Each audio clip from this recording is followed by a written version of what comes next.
In our days, we have shared the planet with some real heroes. One of them died in Southern California not so long ago at the age of 97. His name was Louis Zamperini. A record-breaking runner, Louis represented the United States in the 1936 Olympics in Berlin. But the Olympic competition was not the end of his heroic life. After those Olympics came World War II, and he, like nearly all the young men of his generation on all sides of the war, ended up in military service. One day his plane went down over the ocean, and for 47 days Louis Zamperini was on a tiny lifeboat in the middle of the ocean. There was no food, no drinkable water, and the sharks were constantly attacking. It was a terrible existence, and every moment came very close to being his last. Yet somehow Louis remained unbroken, unbroken in his indomitable spirit. Then came the rescue, which was worse. He was rescued not by friendly forces, but by the Japanese with whom we were at war. In the history of humanity, or shall we say the history of inhumanity, there are very few chapters as brutal as the Japanese prisoner of war camps of World War II. The conditions were atrocious. The guards and camp leaders, often models of classic sadism. Because of his fame, Louis was particularly singled out. This was a famous American, a big prize. He was tortured constantly, nearly to the point of death. But still his spirit remained unbroken. He had such a strong inner strength that even the cruelty of the most brutal camp commander could not break his spirit. So often was he beaten almost to death that it was a miracle he survived at all. Finally, the end of the war came, and with it, the liberation of the prisoners. In California, Louis was welcomed home as a hero. But then began the real trial. Louis's spirit had always remained unbroken. Now, however, he began to be eaten up body and soul, eaten by a deep hatred towards those guards and camp commanders who had been so inhumanly cruel to him.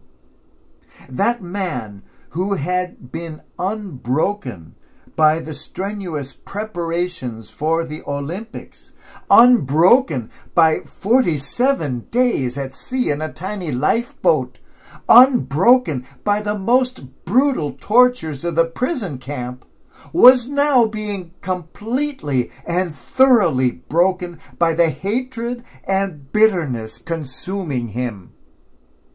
Of course, he thought he had every right to this hatred, and most of us would probably feel the same. But it was eating him alive. In a last desperate attempt to save both his life and their marriage, his wife dragged him along one fateful night to a prayer meeting led by a young man named Billy Graham. During that prayer meeting, Louis's eyes were opened to the tremendous forgiveness he had received, and just as importantly, to the forgiveness he was called to give. He realized that to save his life, to save his sanity, to save his soul, he must forgive. In an instant, his life was changed. His life was saved. bitterness and hatred form a terrible plague that can break us like no other torture can. If you bring a gift to the altar, says Jesus, go first and be reconciled with your brother. Then come back and offer your gift. There is no other way. When Lewis allowed the grace of God to take over his life, he realized that his life had taken an entirely different direction, and he pledged to dedicate himself to the ministry of forgiveness. Lewis traveled to Japan, looked up the guards who had tortured him, embraced them, and offered his forgiveness. They were dumbfounded. Forgiveness had formed no part of their background and training. Most especially, he wanted to seek out the camp commander who had so brutally singled him out. When the commander heard that his former prisoner wanted to embrace him with forgiveness, he refused to see him. The grace of God is always offered. It can be accepted, and it can be rejected. As long as Louis Zamperini was alive, he loved to tell his story. It is an inspiring story of heroism, but much more than that, it is a story of God's grace turning a person's life around in a single moment.